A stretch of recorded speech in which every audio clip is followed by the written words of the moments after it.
The Archer. We're jumping in. We've been exploring some of the character classes and kits in Baldur's Gate. And the Archer is a subkit of the Ranger.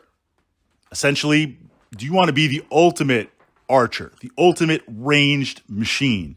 Then this class has a lot of options.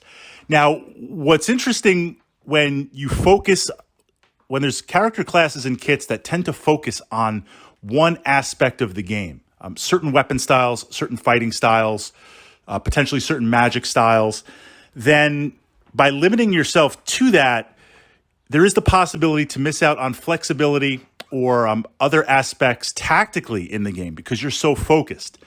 The Archer gets around that because you're building a weapons delivery system based on range attacks, but the unique nature of missile weapons, bows in Baldur's Gate, you've got magical bows, so you've got the character class that's going to have certain abilities that we're going to jump in.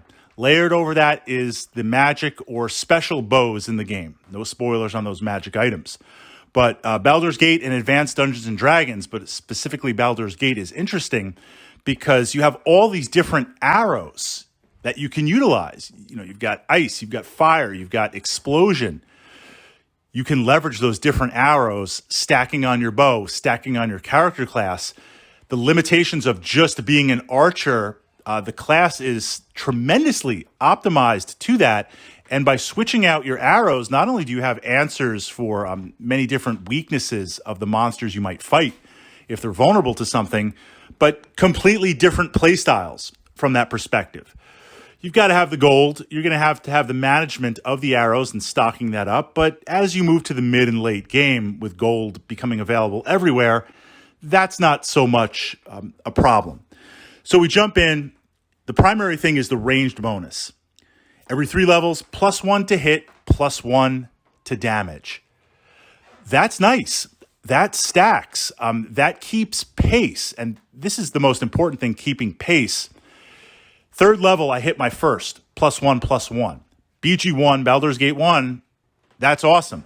I make it to level 6. Now I get the next stack. That's awesome. If it capped out at 2nd or 3rd stack, as you move into Siege and as you move forward, then there's some limitations there. But the fact that this bonus increases to reflect your proficiency with archery, that is awesome. Now think about that. You've got the base attack of the weapon itself. You've got the base attack of the weapon itself, which is eventually going to be magical because you're going to find magic gear. Then you're going to stack on the arrow damage itself, which can be modified. Then you're going to stack on this ranged bonus. That's got some bite. That's got some consistent bite. And again, all at range, which means that mage in the back, if you can utilize stealth or invisibility potions or invisibility buffs, first strike on that mage, huge. Other range targets in the back, huge.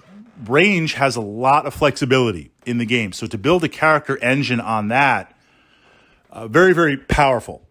Now we've got the called shot. This hits, there's various effects that take place that level up.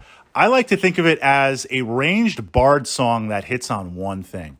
So to be able to do the called shot, again, on certain select enemy, annoying mages in the back, support characters, or if you sneak up and you see a boss or a powerful type monster somewhere that's going to advance hitting you and you can get the jump 1 or 2 or 3 or 4 attacks before it hits you, that's got some bite from that potential also. We've also got preferred enemy. And this unlock is very interesting, much like the other kit classes. Which one do you take? Which one do you take? And we asked this question before. Really 3 ways to approach it. The first way is, are you doing it from a narrative perspective? Meaning you come up with a backstory of your character and you pick it from that list. That's a lot of fun. It's not really optimized. The optimized way is you can take it the second or third way. Second way says, based on that list, are you playing through BG1 or BG1 Siege, BG2 Throne? You playing through the whole thing? Do you take one that's just common monsters so you can chew through them faster? Or mid-tier monsters like ogres and things like that are kind of powerful at the lower and mid levels, but it's nice to chew through them. because what you see, without giving away any spoilers, as you move into Beyond Siege, let's just talk about ogres for a second. You're going to be powerful enough to take them out. They're not really going to threaten you, but often ogres will accompany other types of more powerful or boss monsters. So essentially they're hit point shields, where it's going to take 5 or 6 hits to kill them. Those 5 or 6 hits are not going on the primary target, the boss, the lieutenant, the special monster. So sometimes if you take that preferred enemy, even on some of the mid-tier or more common mid-tiers, since they're bodyguard monsters, you'll chew through them faster. It's a more optimized combat. That's one way. The third way, which is what I usually prefer, it's Dungeons and Dragons. There's a list of iconic monsters that you're going to fight at some point in the game. Usually it's Siege and beyond. So to have that preferred enemy, that's really huge. That's massive. And then at level 8, you start to unlock limited priest spells. What's interesting there, now level 8, this is kind of the interesting combo. Level 8, going through BG1, you will hit that. You can hit that pretty fast. There's a couple of places just on chapter 1 that are perfectly legal. So I'm doing this on my tablet, on my phone. There's no hacks, there's no edits, there's no keeper. It's just going through. You can power level up pretty fast. You can hit level 8 pretty fast. If you go through the game, I won't say as intended, but if you go through the game without knowing specifics, you'll hit level 8 much, much later in the game. So that's not going to unlock till mid-siege or into BG2.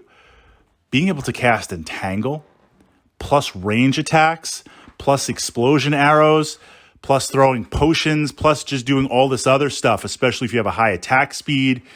I won't say that's broken, but that is worth the price of admission, and that is something that you are going to routinely use to great effect. So the limited priest/druid spell list that you get at level 8 as a ranger/archer, that stacks wonderfully with this character class.